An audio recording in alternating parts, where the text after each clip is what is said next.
Auspician este programa las siguientes empresas. Quick Trade SBS, la app que conecta tu vida con tus inversiones.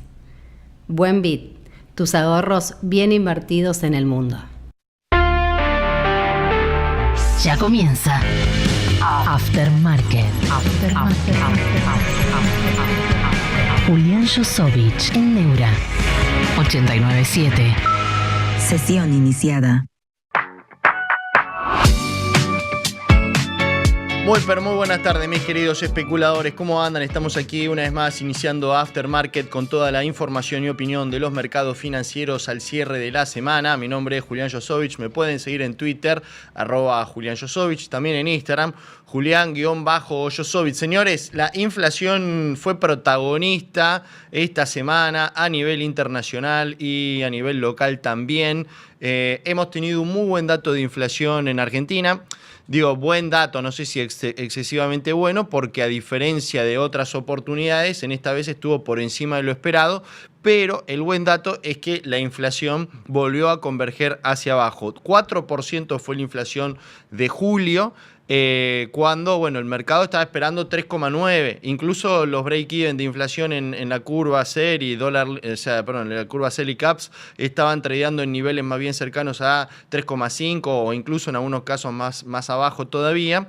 Pero bueno, terminó siendo 4%. ¿Y por qué se festeja? Porque vuelve a converger hacia abajo después del 4,6 que había dado en junio. La inflación en lo que va del año, 87%, lo cual sigue siendo un montón. Igual sigue siendo un montón un 4% de inflación mensual. Contemplemos que en Estados Unidos cayó al 2,9% la inflación interanual. Acá 4% mensual y la festejamos.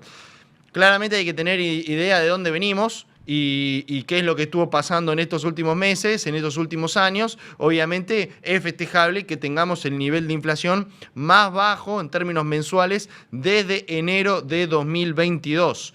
Pero en esta oportunidad el REM estuvo un poco más optimista respecto de lo que finalmente fue, y es la primera vez quizás en la era Milei que esto termina ocurriendo, porque en general la inflación terminaba sorprendiendo para abajo. La inflación que se registraba fue sistemáticamente en los primeros 6 meses del año, salvo en pero en los primeros 6 meses del año siempre la inflación terminó dando debajo de lo que tenía estipulado el mercado. También estuvo, en este caso, en este último mes, por encima de lo que había anticipado el Banco Central, que estábamos en niveles de que especulaba con 3,7% de inflación. Fue finalmente 4%, pero si uno mira la película, señores, es muy buena, por supuesto que es muy buena.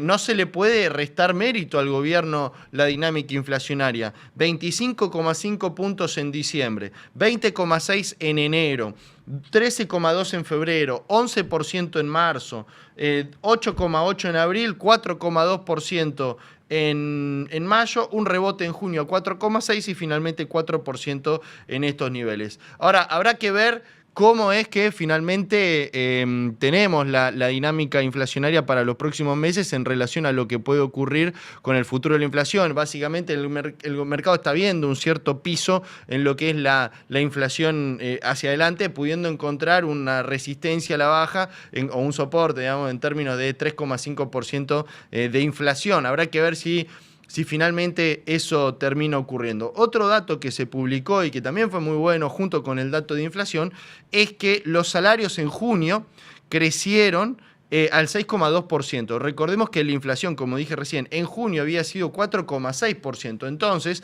los salarios le están ganando a la inflación. Este es uno de los temas pendientes fuertemente del gobierno, que es que el nivel de actividad se recupere y que también el salario real se le recupere. La actividad se está recuperando, se está evidenciando un leve rebote, obviamente muy incipiente, después de la recesión que sufrimos los argentinos en el primer cuatrimestre del año, pero en el bimestre, abril-mayo, el mercado ve un posible piso en el nivel de actividad, o por lo menos que dejaste de caer. Ahí ya se está debatiendo qué tipo de rebote vamos a ver, si es una U, si es una L, una L, una B corta, una pipa de Nike. Veremos, ¿sí? Pero lo importante en principio es dejar de caer y luego ver una recuperación desde el nivel de actividad. Y lo mismo pasa con el salario real.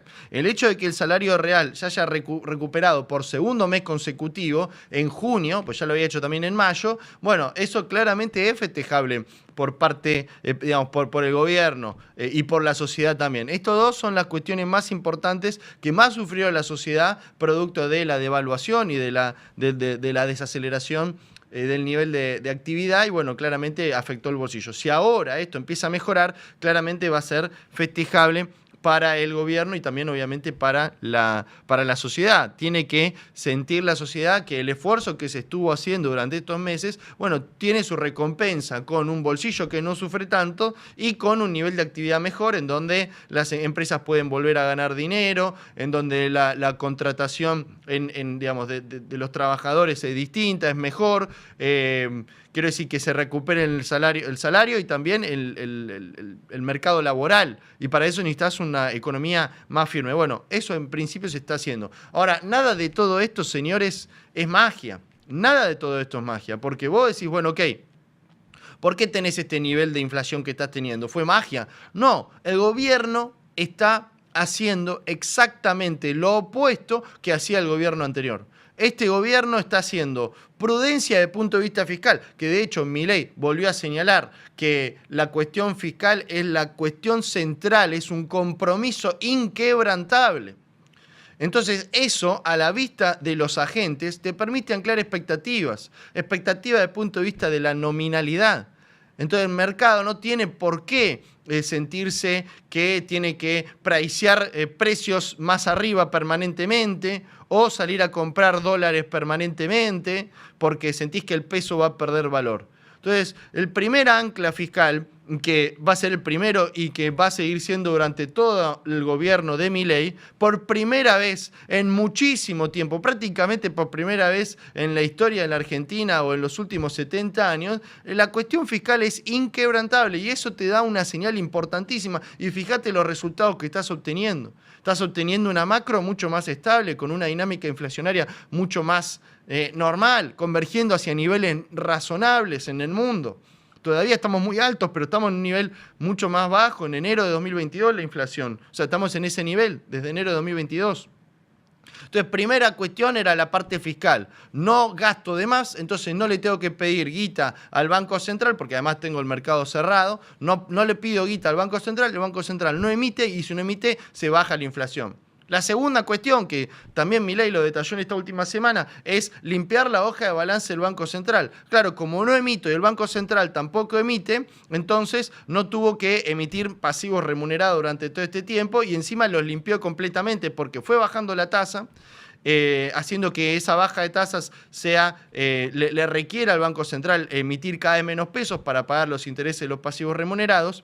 Y luego, en una última instancia, pasó todos los pasivos remunerados a el Tesoro con esta nueva LEFI. Entonces se eliminó completamente los pasivos remunerados, se limpió la hoja de balance, la parte derecha de la hoja de balance del Banco Central en los pasivos, y entonces el Banco Central no tiene que emitir para pagar pasivos remunerados. Entonces ya eliminaste la asistencia fiscal, la emisión monetaria por la asistencia fiscal, eliminaste también la emisión monetaria por cuestiones de la cuestión monetaria, el factor monetario, porque ya no tenés que pagar intereses de los pasivos remunerados. Y también eliminó la emisión monetaria producto de lo que respecta a la parte cambiaria, porque el gobierno venía comprando dólares y emitía pesos para comprar esos dólares. Bien, con esta nueva estrategia ya, digamos, que absorbe los pesos, o sea, vende dólares en el contado con liqui para absorber los pesos que emitió y entonces ya no tiene que emitir pesos por ese factor. Entonces, y también en última instancia, también eliminó el 85, casi 90% de los puts,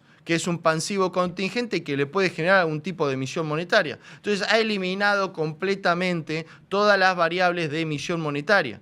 Haber hecho eso, bueno, le ancla la expectativa en la dinámica inflacionaria y tenés estos resultados.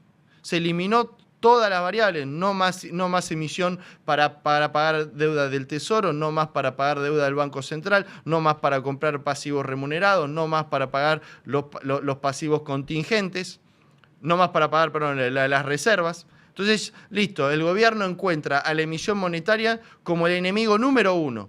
Y con ese objetivo de aniquilar al enemigo número uno, que es lo que le genera la inflación a la Argentina, no más emisiones por ninguno de los factores. Esto mismo se conecta con la parte que está ocurriendo con la deuda en pesos, porque hemos tenido en esta última semana el miércoles, la licitación de deuda del Banco Central. Y hay un factor ahí muy interesante respecto del resultado en sí. El Tesoro tenía vencimientos por 1,26 billones de pesos y colocó deuda a casi 6 billones, 1,59 billones. O sea que tuvo 330.000 millones de pesos de financiamiento neto positivo. Esto representó un rollover de la deuda en pesos de 126%. Emitió deuda a más de 300 días, siendo la colocación en términos de plazo más la segunda colocación en términos más larga desde abril prácticamente, o desde este gobierno. O sea que el gobierno, y además otro tema, colocó todo a LECAPs, o sea, todo a tasa fija. El mercado deja de tener cobertura o deja de demandar cobertura inflacionaria y se lanzó masivamente a posicionarse en LECAP, que no es algo nuevo, es lo que viene ocurriendo en las últimas licitaciones. El mercado desestima la demanda de bonos que ajustan por ser y lo que está haciendo, porque dice no necesito tanta cobertura inflacionaria porque la inflación no va a ser tan alta hacia adelante, entonces no quiero tanta cobertura inflacionaria, encuentro a las tasas fijas en niveles atractivos, porque hoy con una tasa del 4% en las LECAP, 3,95 en las LECAP, con una inflación que eventualmente puede haber encontrado un techo en 4 y ser debajo de eso, bueno, las LECAP le ganan a la inflación esperada. Entonces, en ese sentido, el mercado demanda fuertemente tasa fija. Y esto le permite al equipo económico tener una estructura de la deuda en pesos mucho más sana, en el sentido de que puede alargar los plazos porque el inversor se anima a estirar duration en sus carteras, y además, por otro lado, el Tesoro mejora el perfil de vencimientos, no solo alargando plazos, sino colocando a tasas más razonables y también desindexando la deuda, colocando todo a tasa fija. Esto es lo opuesto también a lo que se tenía en el gobierno anterior, en donde el gobierno anterior emitía solo deuda cero, solo deuda indexada, deuda dólar link, incluso en el peor de los casos, cuando ya el mercado no quería comprar más nada, lo que terminaba haciendo es dame cualquier cosa, pero que esté indexada, y ahí surgían los famosos duales, en donde, bueno, si el dólar se va a la mierda o la devaluación también se dispara, bueno, alguno de los dos escenarios te va a cubrir el dual. O sea, ya cuando el mercado no quiere nada y solo quiere todo tipo de cobertura, lo peor escenario que le puede dar el gobierno es emitir duales. O sea, es un reflejo del entorno negativo con el cual tenía que lidiar el gobierno anterior. Pero ¿por qué lidiaba con ese contexto? Porque hacía las cosas mal. Entonces, más que nada, para resumir un poco la situación actual, me parece que hoy el gobierno está haciendo lo opuesto a lo que hacía el gobierno anterior. Está haciendo lo opuesto en materia fiscal y está obteniendo resultados exactamente opuestos al gobierno anterior, por suerte.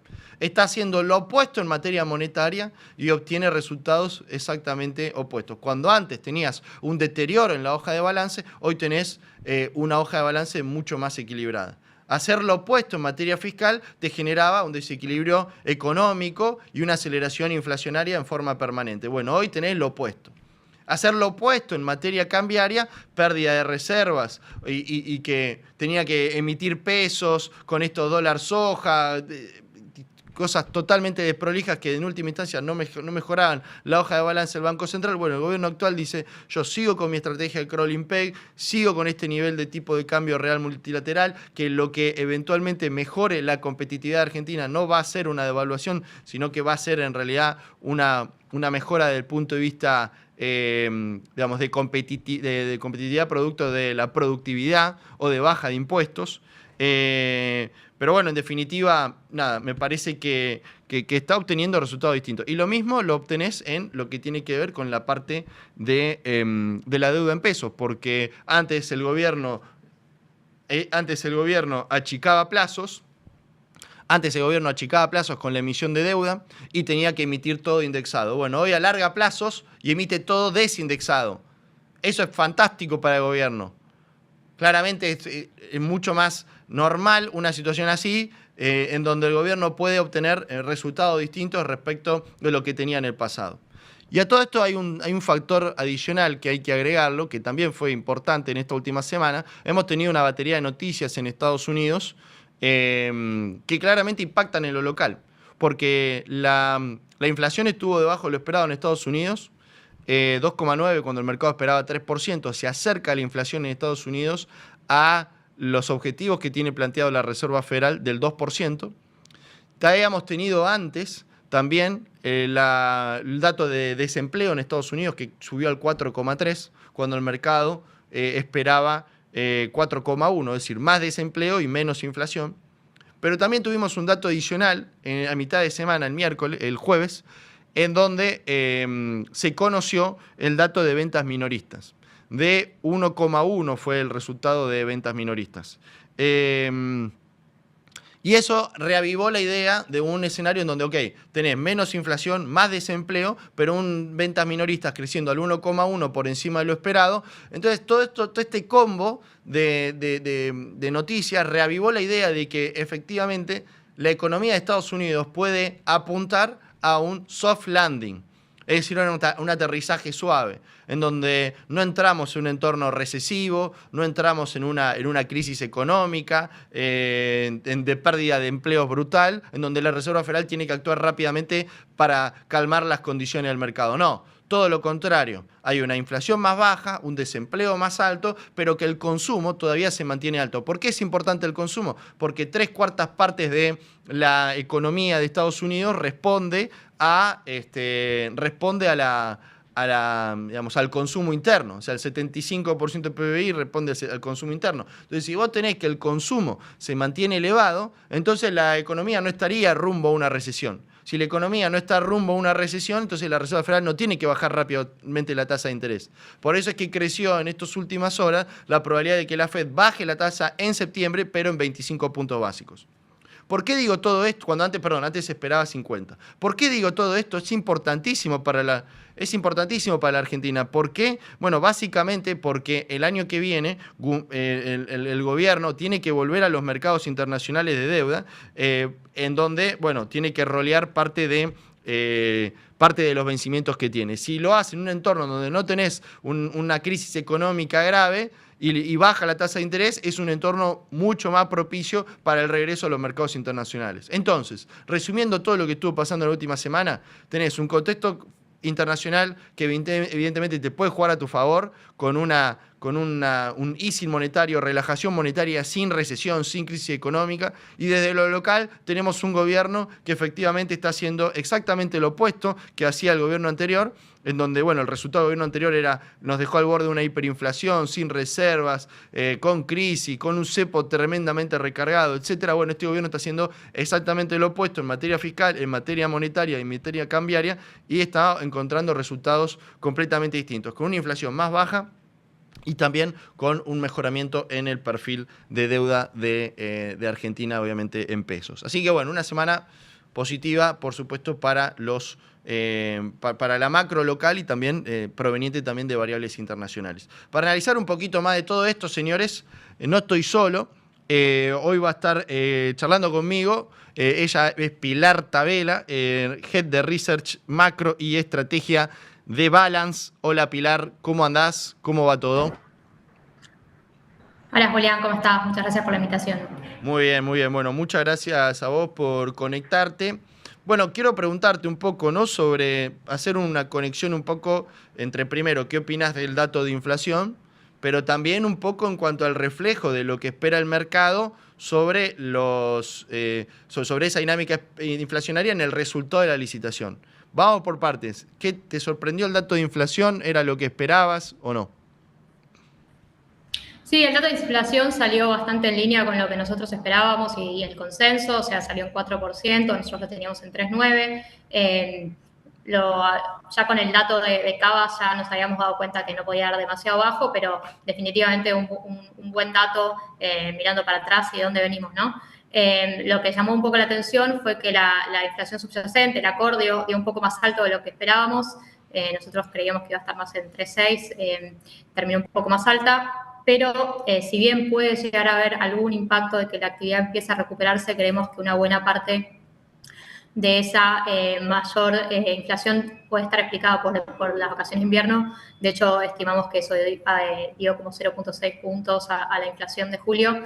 Y además porque obviamente hubo una semana en la que vimos una inflación semanal más alta cuando la brecha se abrió, ¿no? Y después el gobierno reaccionó a eso. Así que todo esto para decir que a pesar de que la inflación subyacente dio un poquito más alto, tal vez de lo que se esperaba, inclusive lo que el gobierno había adelantado que tenían como pronóstico, de todas maneras no cambia nuestra visión hacia adelante para la inflación para los próximos meses, que es una inflación que la hemos bajando bastante fuertemente y que pensamos que podría acercarse a un rango de entre 2 y 2% en octubre, cuando incluimos una estimación del impacto que puede tener la baja del impuesto país. O sea, 2% para octubre mensual. Entre 2 y 2,5 mensual para octubre, asumiendo que no hay una corrección cambiaria y que efectivamente bajan el impuesto país. Creemos que la dinámica que estamos viendo de una recuperación gradual de los salarios reales, pero de niveles muy bajos, y obviamente la economía todavía bastante golpeada ayuda, también obviamente el ancla fiscal y monetaria del programa, y el CROL al 2% también, evidentemente. Entonces, la combinación de todos esos factores en nuestros modelos nos da que podríamos estar en una inflación de entre el 2 y 2,5% en octubre, sí. Ahí, bueno, viste que Milei siempre insiste con el compromiso fiscal, ¿no? Digo, claramente, yo me imagino que coincidís, pero digamos, la importancia de esa señal y cómo ese pilar en relación al guidance que da el gobierno en relación al equilibrio, ¿no? Y bueno, esto se está trasladando en una macro que notamos que tiene una menor nominalidad, ¿no? Tanto cambiaria como inflacionaria. Se vislumbra así. Sí, totalmente. De hecho, lo que vemos es que el mercado local está cada vez más como creyendo que puede bajar la inflación. Lo vemos en las tasas implícitas y en los break-evens. Estaba muy optimista el mercado, también, ¿no? Muy optimista el mercado con, o sea, esos break-even que vos señalás, demasiado optimista el mercado, sí, con relación a la inflación esperada. Sí, se ve que el mercado se está empezando a adelantarse tal vez un poco al consenso de los economistas que vemos en el REM, a un escenario donde la inflación está bajando un poco más rápido. Si uno mira lo que esperábamos de inflación en enero, para este año era como el doble. O sea, el otro día estaba mirando en el REM de enero, la inflación de junio estaba en 8%.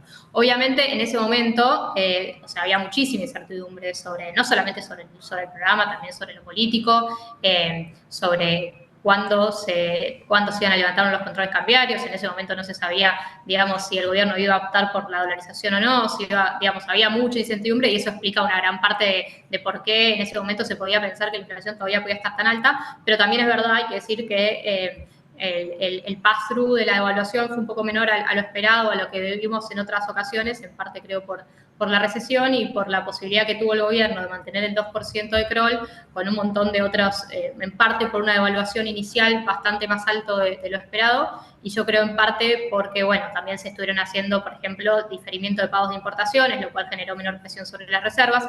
Entonces, digamos, todo el programa económico del primer semestre se concentró realmente en el ancla fiscal y en bajar la inflación, tal vez a costa de otros indicadores, como la actividad, que de todas maneras tenía que caer, y cómo ahora empieza a aparecer el trade-off entre bajar la inflación y acumular reservas, ¿no? Eso se ve mucho más evidente ahora, que se empieza a regular los pagos de importaciones, desaparece la oferta de los exportadores, no desaparece, pero digamos cae por temas de temporalidad de la cosecha, y bueno, digamos, el gobierno empieza a enfrentar más trade-offs de política económica de los que tal vez tenía en el momento en que con el atraso de pago de importaciones y la devaluación podía al mismo tiempo tener la baja de la inflación y la acumulación de reservas, ¿no? Ahora, este resultado de la inflación se traslada en el posicionamiento de los inversores y lo ves en las licitaciones, ¿no? La última licitación fue todo indexado. Es cierto que el gobierno rechazó oferta, pero le alcanzó para poner toda la ficha en la LECAP de junio. Entonces, digo, todo fue desindexado, todo fue a tasa fija. Esto es algo que, vos mismo que decís, lo comparás con lo que podía hacer el año pasado, la antítesis, o sea, completamente lo opuesto, cuando el gobierno anterior antes era todo indexado, ¿no? Sí, creo que el mercado, por un lado, entiende que hay una muy poca predisposición del gobierno en este momento, todo es dinámico en Argentina, a hacer una corrección cambiaria. El mercado entiende que con la baja del impuesto país va a haber una aceleración en la convergencia de la inflación, al menos en el próximo aunque sea temporal en los próximos meses, y creo que se adelanta eso y lo estamos viendo hace ya un par de semanas que sí, el mercado de pesos efectivamente sigue reflejando bastante confianza en este camino de desinflación, al menos en el corto plazo. Después sí vemos que por ejemplo, hay mucha más volatilidad en las tasas y en los break-evens de más de noviembre que lo que vemos en los próximos 2-3 meses. Ahora, ¿estás notando un rebote en el nivel de actividad? Porque yo vengo señalando, ¿no?, que una de las dos cuestiones más importantes que tiene hoy el gobierno en deuda con la sociedad, primero, entró al gobierno para bajar la inflación, que eso evidentemente se está logrando de a poco, o de manera acelerada, pero cada vez, digamos, de a poco también en lograr ese objetivo. Pero una de las cuestiones que tiene deuda pendiente el gobierno es con el nivel de actividad y con el salario real. Esas dos variables, ¿notás una mejora? Porque, bueno, digamos, en junio se dio, y en mayo también se había dado, una mejora en el salario real, también en el nivel de actividad, algunos datos mixtos en el último mes en cuanto a construcción e industria, pero bueno, me parece que hay algunos datos positivos, o sea, objetivamente hablando, digamos, hay un rebote. ¿Vos cómo lo estás viendo? No, totalmente. Estamos viendo una mejora marginal en junio y julio respecto de los meses anteriores. Se nota bastante más en, por ejemplo, la construcción, las ventas de cemento.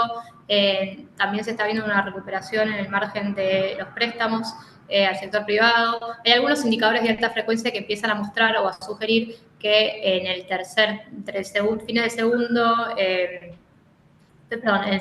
trimestre podría haber una recuperación contra el segundo trimestre, ¿no?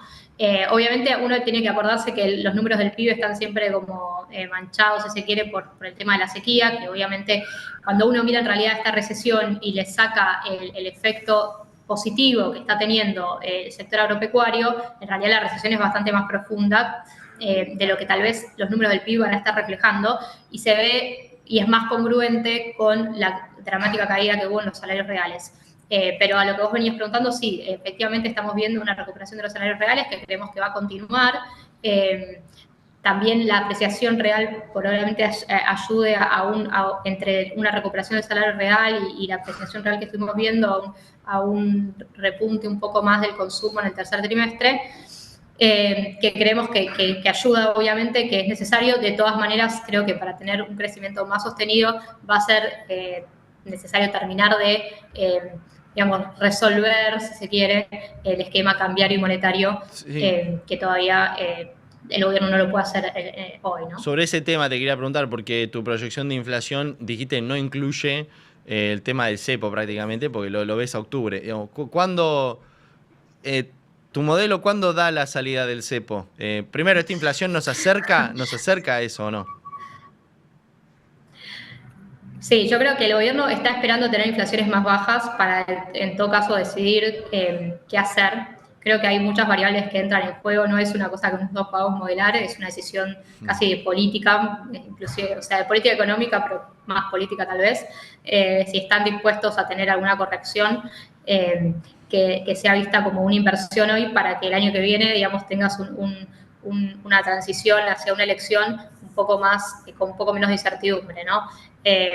Evidentemente hay un costo en bajar la inflación con el CRON al 2%, que es la apreciación cambiaria, que uno puede argumentar que tal vez Argentina pueda tener un tipo de cambio real más apreciado de lo que veíamos antes, porque es una macro más ordenada, seguramente sí, pero no deja de ser verdad también que hay una situación de reservas súper apremiante, con un montón de pagos de deuda el año que viene, 8 billones de dólares a bonistas, estimamos que se está acumulando este año deuda con importadores por otros 7 billones de dólares, entonces la necesidad de financiamiento externo del año que viene, si Argentina tuviera acceso al mercado por montos grandes, sería mucho más fácil pensar que no necesitas una corrección que en este contexto hoy, donde Argentina todavía no tiene acceso al mercado a tasas razonables, como sí lo tuvo en la época en 2017, donde tenías también una apreciación real, pero el déficit de cuenta corriente se financiaba con acceso al mercado, ¿no? Entonces, eso es un tema que obviamente surge, que uno puede decir, ok, puede ser en el cuarto trimestre, puede ser en el primer trimestre, después uno ya empieza a pensar que estás en un momento electoral, entonces puede llegar a haber una ventana, pero al final del día es realmente una decisión política difícil de predecir, ¿no? Te quería preguntar esto, ¿no? Que metés un poco el tema de la deuda en dólares. El contexto internacional, ¿lo ves jugando a favor de la Argentina el año que viene? Justamente cuando va a ser que Caputo tiene que volver a los mercados, ¿o no? Buena pregunta. Obviamente el mercado global está muy volátil en los últimos tiempos y creemos que va a seguir volátil el segundo semestre. En parte porque hasta que no tengamos, yo creo que por lo menos hasta septiembre, cuando veamos el primer recorte de la Fed, el mercado va a seguir, me parece, tratando de tender de si vamos a un hard landing o un soft landing, creo que estabas hablando de esto al principio del programa. Me parece que todavía se está dando ese debate.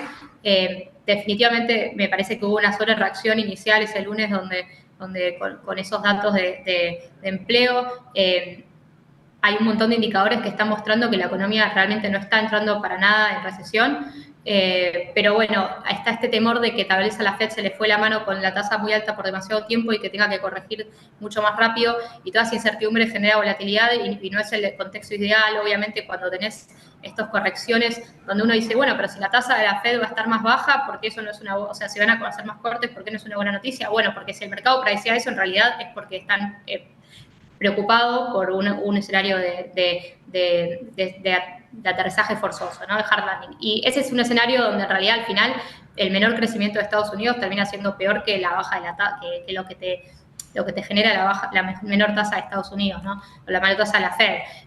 Entonces, el escenario ideal para emergentes es lo que algunos denominaban antes Goldilocks, que es este escenario donde la Fed empieza a bajar tasas gradualmente y la economía tiene un aterrizaje suave.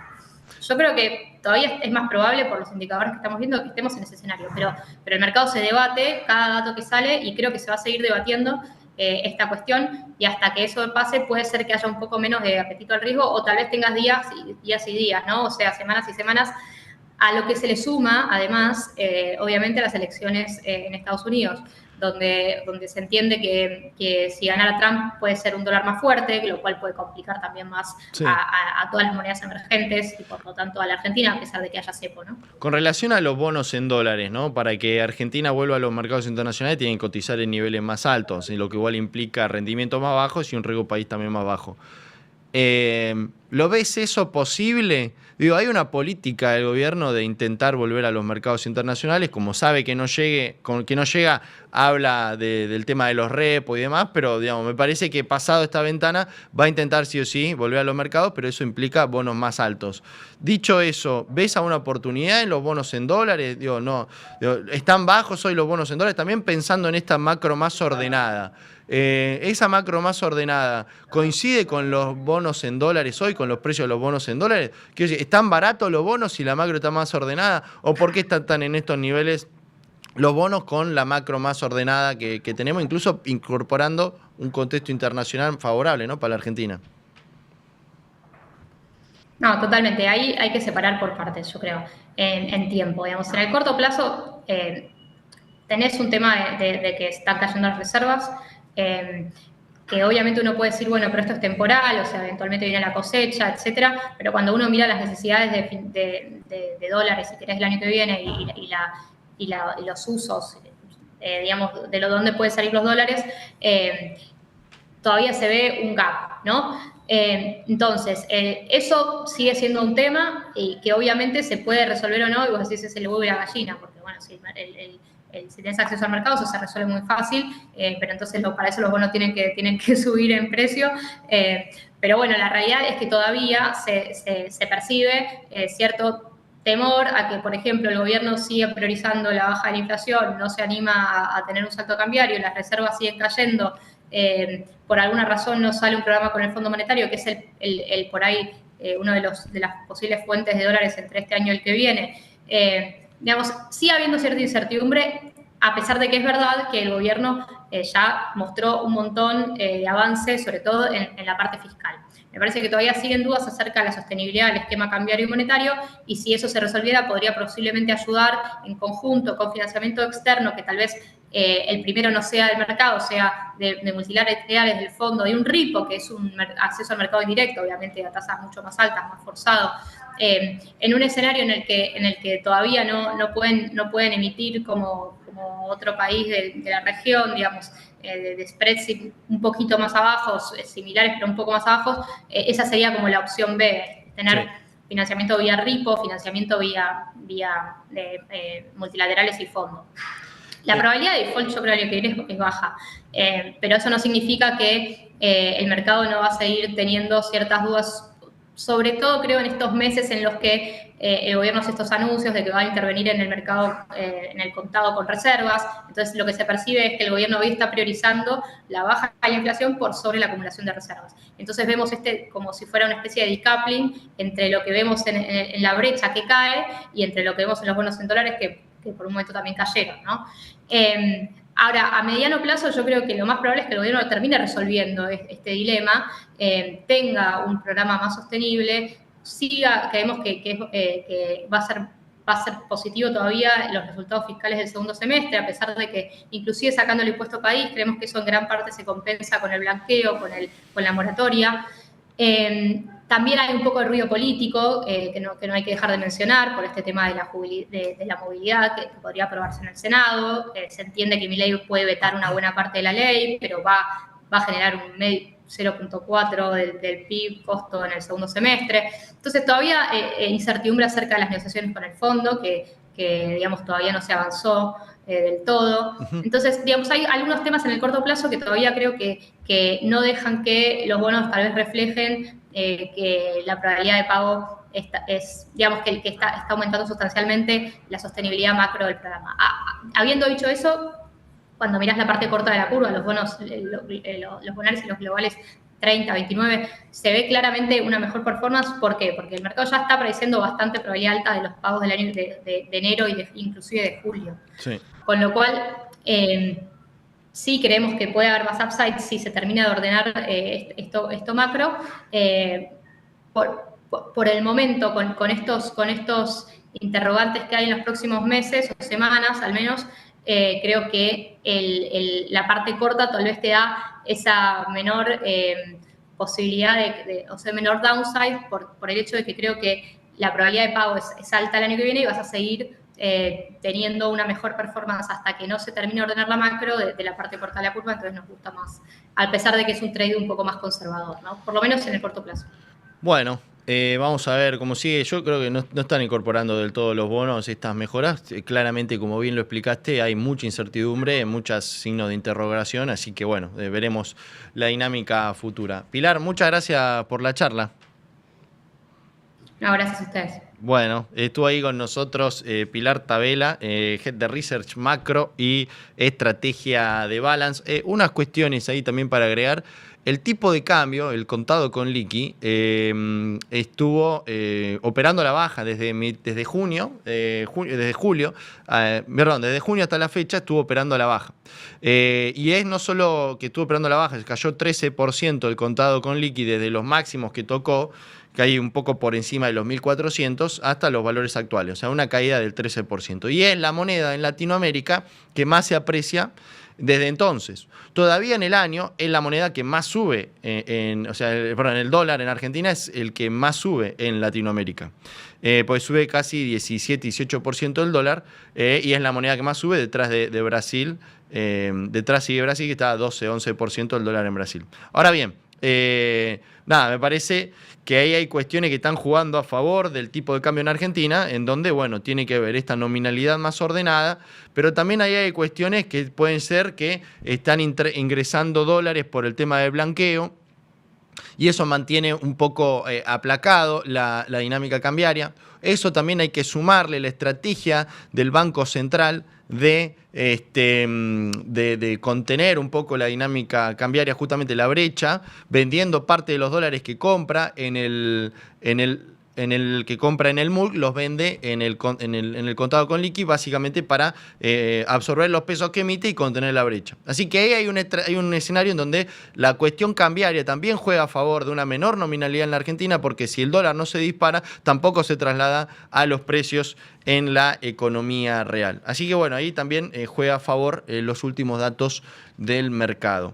Señores, llegó QuickTrade, que es obviamente una app de inversiones en el mercado local. Comprá dólares en la bolsa a la mejor cotización, hacelo en un clic y de forma segura con QuickTrade, que es la app de Grupo SBS. Descargala ya mismo y abrí tu cuenta. Es muy fácil de usar, uno lo ve y es muy intuitivo la app, así que es muy fácil y nada, tenés una muy buena experiencia con tus inversiones. Además, puedes acceder a todas las oportunidades que el mercado tiene para vos para sacarle el máximo provecho a tus ahorros. Invertí en acciones argentinas, también en CEDAR, que son acciones de Estados Unidos, bonos, letras y mucho más. Todo desde la app de QuickTrade, que es la más simple e intuitiva. Así que obviamente se los recomiendo, bájensela, QuickTrade de Grupo SBS. Lo pueden seguir en Twitter también, @QuickTradeSBS.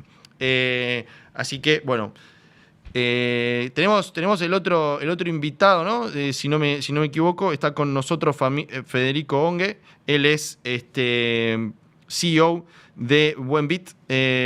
Ogue, ¿sí? Federico Ogue. Lo dije bien, ¿no? Hola, Federico, ¿cómo andás? Todo bien. Hola, Julián, ¿todo bien? ¿Vos? Muy bien, muy bien. Dije bien el apellido, ¿no? Yo que me quejo de mi apellido, que a veces me lo dicen mal, espero haberlo dicho bien. Bueno. Sí, la versión argentinizada está bien. Ogue. Ogue, muy bien. Bueno. Federico es el CEO de Buenbit. Y quería hablar con vos. Me parece que es un buen momento para hablar porque, como dije, una de las cuestiones que mantiene tranquilo el tipo de cambio es la cuestión del blanqueo. Y ahí hay mucho para hablar, sobre todo en lo que tiene que ver con el blanqueo en criptomonedas, que es un poco lo que ustedes se especializan, ¿no? Primera pregunta, ¿se pueden blanquear criptomonedas en este blanqueo? Sí, se pueden blanquear criptomonedas, pero hay dos condiciones.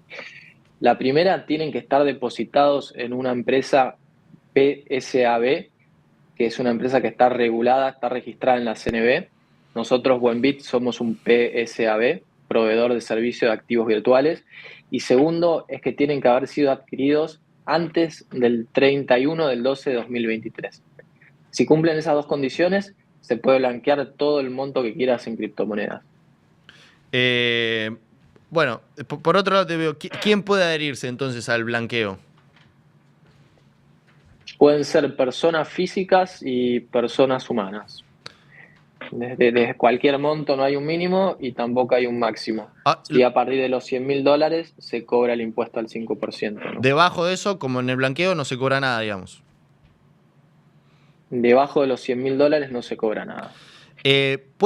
Pregunta siguiente, ¿puedo blanquear? O sea, si yo tengo cripto que compré antes en otra plataforma, digamos, ¿puedo blanquear también? Digamos, o ¿puedo hacerlo todo con Buenbit o tengo que hacerlo donde lo compré? ¿Cómo sería el trabajo operativo en ese sentido? Es una buena pregunta, ¿no? En el caso que hayas comprado las criptomonedas con nosotros antes del 31/12/2023, nosotros tenemos el registro y podemos hacer el certificado de que tus criptomonedas fueron comprados antes de ese periodo, ¿no? Si lo hiciste en otro PSAB, también te pueden hacer ese certificado. Ahora, si los compraste fuera de un PSAB en otro país o los minaste, ahí vas a tener que hacer un certificado con un escribano, ¿no? Que certifique el lugar y el precio de la compra de la cripto. O sea, yo compré cripto en el periodo correcto que me permite blanquear con otro exchange y después puedo ir y hacer todo con Buenbit, ¿verdad? O al revés, digamos. Exactamente, el proceso es muy sencillo, ¿no? Primero depositas las criptos en tu cuenta de Buenbit, luego te contactás con nosotros. Nosotros tenemos un formulario en Buenbit, en blanqueo.buenbit.com, en donde pedís que te mandemos el resumen de tu cuenta con tus tenencias. Luego vas con ese resumen a la FIP y haces el trámite para blanquear esas criptos. Si vos compraste las criptos en Buenbit antes del 31/12/23, te viene todo juntito, en paquete. Lo único que tenés que hacer es presentar el trámite en AFIP. Después lo presentás el trámite con nosotros y ya tenés la cripto blanqueada. La podés usar, la podés vender, la podés mandar, podés hacer lo que quieras. Ahora, si no tenés la parte de la certificación de la compra, ahí tenés que ir con un escribano público que te lo certifique, ¿no? Si lo compraste en un exchange de afuera, si lo minaste, eso lo tenés que conseguir por fuera. La fecha límite para todo esto sigue siendo la misma que para el blanqueo, es el 30 de septiembre, si no me equivoco, ¿no? Si no me equivoco, ahí hay varias fechas, o sea, Julián, vos sabés, y lo que cambia en cada fecha es el porcentaje que pagás si te excedes de los $100.000. El 31, hasta el 30 del 9, $100.000 es gratis. A partir de los $100.000 se paga un 5%. Hasta el 31 del 12 se paga el 10% sobre el excedente de los $100.000 y hasta creo que marzo del año que viene es el 15 o 20%, si no me equivoco, por encima de los $100.000. Ahora, suponete que yo blanqueo dólares, o sea, no blanqueo cripto, blanqueo dólares. Puedo usar, los blanqueo, puedo usar esos dólares después, los deposito en Buenbit y ahí obviamente utilizo ese capital para comprar cripto, digamos, si quiero invertir en cripto. Sí, exactamente. Hay mucha gente que está aprovechando eso, que con los fondos que blanquea aprovecha para invertir en criptomonedas. Ahí lo único que nosotros pedimos en nuestros controles de cumplimiento y lavado de dinero es el trámite del blanqueo de ese dinero y una vez que se presenta se puede invertir en cualquier criptomoneda, Bitcoin, Ethereum, monedas estables o lo que fuera. ¿Cuáles son las cripto que puedo invertir en Buenbit? O sea, Bitcoin, Ethereum, ¿hay más dentro de la app de Buenbit? Y tenemos unas 50, más o menos. Las principales son Bitcoin, Ethereum y Solana, que este año está picando en punta. Después Solana, ¿cómo? hay ¿Le está bastante yendo bien? interés por las... Solana le está yendo muy bien.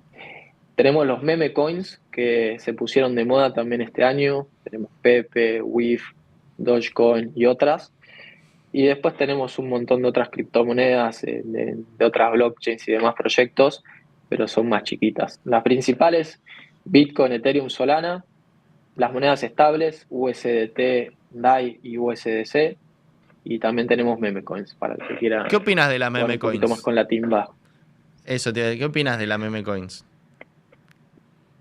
Y es una timba, ¿no? Es pura especulación, pero lo que me parece bueno de las meme coins es que es bien transparente, ¿no? En que uno sabe que está comprando un meme, está comprando un chiste y está especulando simplemente con que el precio suba sin ningún sustento financiero por detrás, ¿no? Entonces, es un juego, es una timba, pero tiene ese aspecto más auténtico o transparente que no está escondido sobre, bueno, esto es un proyecto que puede generar dentro de años cierta atracción. No, esto es un chiste y vamos a jugar, ¿no? Entonces, eso está generando mucha atracción también en la gente joven. Ahora, para aquel que blanquea, ¿no? Y que dice, bueno, también destino algo de lo que compro o todo, no sé, a cripto. ¿Ves oportunidades en cripto que tengan algún tipo de fundamento un poco más sólido respecto de las memes? Como para decir, mira, acá hay oportunidades, una alternativa. Porque también, viste, Sí. mucho se ha debatido en este último tiempo en Wall Street sobre si los criptos tienen que tener un espacio en los portafolios, ¿no? ¿Cuál es tu visión y si ves hoy oportunidades en las cripto? Sí, totalmente. Yo, sacando el sesgo de que soy un creyente en el mundo de las criptomonedas hace 8 años, este año fue un año muy bueno para lo que es los activos criptos y en especial Bitcoin, para lo que es el sustento financiero de los mercados tradicionales, ¿no? Salió el ETF de Bitcoin, BlackRock sacó un ETF de Bitcoin y BlackRock le está recomendando a sus clientes, que son portafolios, tienen, no sé, fondos de pensión, fondos soberanos grandes, que una parte del capital lo aloquen a Bitcoin, las criptomonedas. ¿Por qué? Porque es una nueva un nuevo activo que no está correlacionado con el resto y diversifica la cartera, ¿no? Entonces, si vemos esto, que los peces grandes de Wall Street ya están recomendando a fondos de pensión que también pongan un poquito de la plata en criptomonedas, eso la verdad que es un mensaje súper fuerte.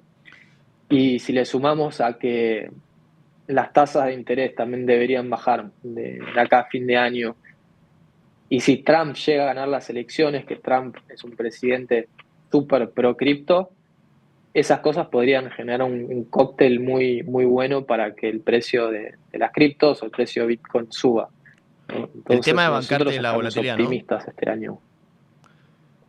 Hay que tener estómago, por eso se recomienda invertir, ir de a poquito, ¿no?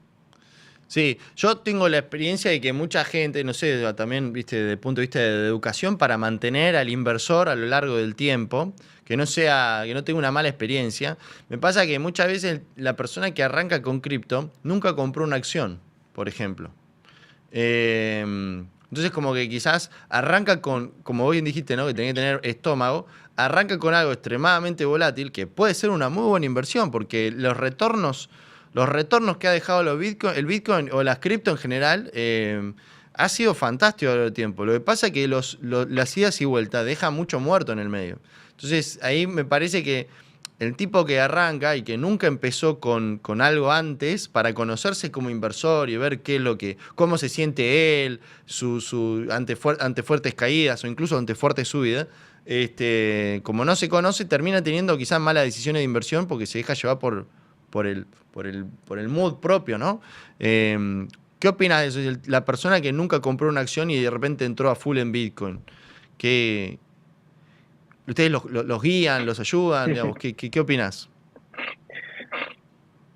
Sí, tratamos de también aportar en la parte de educación, ¿no? Para que no pase como decís, que queden muertos en el camino. Uh-huh. Sí creemos que las criptomonedas han sido una puerta muy importante hacia los mercados, hacia las finanzas, ¿no? Mucha gente que nunca compró acciones se interesó por Bitcoin y a partir de invertir en Bitcoin empezás a aprender, ¿no? De invertir un poco de los mercados, quizás por las malas, pero mucha gente se termina quedando y termina aprendiendo. Entonces, nosotros eso lo pensamos como lo que es el FOMO, ¿no? El Fear of Missing Out, Claro. como una forma de adquirir usuarios, pero que después los tenemos que educar para que no queden muertos en el camino, ¿no? Y que se queden a largo plazo invirtiendo.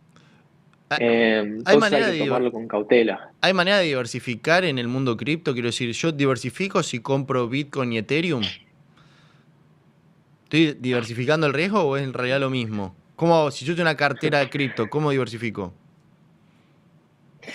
Sinceramente, no, o sea, desde un punto de vista más financiero como el tuyo, Julián, no, o sea, están todo muy correlacionado.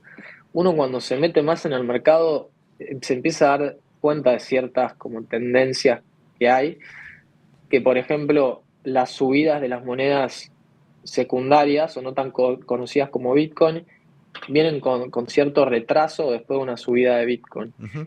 ¿Por qué? Porque al subir Bitcoin, mucha gente que tiene Bitcoin gana plata y ¿qué hace? Lleva parte de esa plata a las monedas más chiquitas que le ve que tienen más potencial, entonces hace que suban. Si lo ves desde lejos, desde afuera, todas las criptomonedas están muy correlacionadas. Uno, si tiene un poquito más de conocimiento, puede seleccionar ciertos proyectos que puedan tener más retorno, ¿no? Como más rendimiento en los proyectos nuevos, ¿no? Pero si uno lo ve como un portfolio holístico de acciones, bonos y demás, los activos virtuales están muy correlacionados todos entre sí. Estuve viendo, no sé, para que me aclares un poco, ¿qué es el cashback que ustedes están ofreciendo? Lo vi, no sé, en algún tweet me pareció verlo el otro día. No sé, ¿de qué se trata? Sí, sacamos una campaña esta semana que está muy divertida. La campaña consiste en gira en torno de lo que es el dólar 24/7 cripto, ¿no? Que es una nueva manera de dolarizarse, similar a la del MEP, pero a través de criptos, ¿no? Ujú. Y nosotros estamos recompensando a todo quien se dolariza de esta manera con un cashback variable que puede ir va del 0,10 hasta el 10%, ¿no? Entonces, uno se dolariza, compra 100, 200 o $1.000, no hay cupo de monto, tampoco hay parking, es todo inmediato, transferencia al banco inmediata, puede recibir hasta 10% de cashback en su compra, ¿no? Puede comprar $1.000, puede recibir $100 de cashback por esa operación. ¿De qué depende? Y lo damos en las principales criptomonedas. Es aleatorio, es aleatorio. O sea, yo meto $1.000 Te y puede tocar uno, te puede tocar dos. Ajá. Sí, sí, sí, sí. O sea, Te puede tocar 1, 2, 3, 4, 5, hasta 10. Ok. Y el resultado final en mi cuenta es, digamos, los 1.000 más el cashback que yo recibo. Exactamente. Pueden ser $100 en Bitcoin. Ayer recompensamos a un usuario con $300 en Bitcoin. Se llevó un cashback de $300 por su operación. Pero compró, no sé cuánto compró. Depende, pues, es el monto y 4.000 y pico. Claro, 4.000 claro. y piquito. Pero imagínate, comprar $4.000 y Y te llevaste 300 recibir adicional. $300 de regalo en cripto. Bueno, a ver, para el tipo que está por Así hacer que- por hacer blanqueo, que no sé, quizás, no sé cómo lo puedo utilizar esto, pero bueno, ya si tiene los dólares ahí y Sí, empieza a utilizar Buenbit para este tipo de cosas, tenés un plus adicional. la cotización es muy similar, ¿no? Y esto más que nada para la gente joven, está siendo más popular en la gente joven porque es una manera más divertida de dolarizarse, y también de regalo es una manera de meter una patita en cripto. Yo Claro, no estoy comprando cripto, me estoy dolarizando y OneBit me regala un pedacito de cripto, ¿no? En general la gente se lo queda y digo, bueno, me lo regalaron, voy a ver qué pasa dentro de unos meses. claro, y ahí implícitamente diversificás el resto de tu cartera con cripto. Bueno, Exactamente, entonces es la idea. están preparados para el flujo de los dólares que pueden llegar a venir por el tema del blanqueo, digamos. Lo están esperando con buena expectativa. Sí, ya empezaron a entrar clientes en las últimas semanas. Vemos como a más se acerca el 30 de septiembre, va entrando más gente. Así que el que quiera, esté interesado, blanqueo.buenbit.com.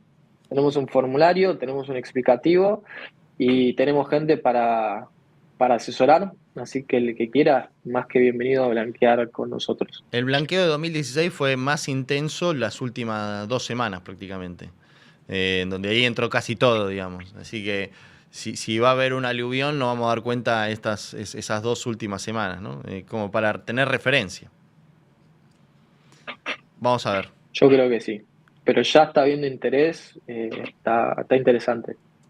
Hay varias personas que ya Que ya nos consultaron. vinieron con blanqueo de criptos. Y sí, que tienen USDT, Bitcoin, Ethereum, Puedo blanquear que también quieren blanquear, ¿no? stablecoin. Stablecoin también puedo blanquear. Cualquier cripto, Cualquier cripto, ok. cualquier cripto. Nosotros los casos que tuvimos son en general de Ethereum, Bitcoin y USDT. Ok. Y te hago la última para saber. ¿Qué stablecoin recomendás? ¿Viste? Después de la experiencia de Luna, Terra, digamos, todo eso que el año pasado o el anterior, ya no me acuerdo, se desplomaron. Ahí, ¿tenés alguna más estable con mayor seguridad que vos recomiendes? Sobre todo para aquel que quiere blanquear y quedarse en algo estable en el mundo cripto, ¿no? Sí, a ver, no me gusta recomendar y no puedo hacer recomendaciones. Sí puedo hablar de mi opinión, cuáles son las que yo personalmente prefiero y uso, Ujú. ¿no? Y son dos. Una se llama USDC, que ¿por qué me gusta? Porque está regulada en Estados Unidos, tiene la vigilancia de la SEC, y USDC es la segunda criptomoneda, la segunda moneda estable más grande del mercado. Tiene una capitalización de mercado de 25.000 millones. Y la segunda se llama USDL, Mira, eso que no lo también conocí. está regulada en este caso en Abu Dhabi, y lo que tiene de interesante esta moneda, que es emitida por la empresa Paxos, Sí. es que te paga todo el interés, todo el rendimiento generado por el colateral, la garantía de esa moneda, que son básicamente bonos del Tesoro americano. Entonces USDL paga el 5% anual y la plata que uno deposita o compra de USDL está en bonos del Tesoro americano en una cuenta, en un trust, en una estructura en Abu Dhabi, súper segura. Así que esas dos se pueden comprar en Buenbit, USDC y USDL son mis preferidas. Bueno, fantástico. Bien, bueno saberlo. Bueno, Federico, muchísimas gracias. ¿Las redes cómo son? Todas nuestras redes son Buenbit. En Arroba Twitter Buenbit. estamos como Buenbit, en Instagram como Buenbit, en Facebook también como Buenbit, con B larga y 2 veces, B larga 2 veces. Genial, genial. Bueno, Federico, muchísimas gracias. Gracias por toda la data sobre el blanqueo y el mundo cripto. Gracias a vos, Julián. Un abrazo. Bien, bien, gracias, Federico. Bueno, señores, se nos fue el aftermarket de hoy. Un último tema.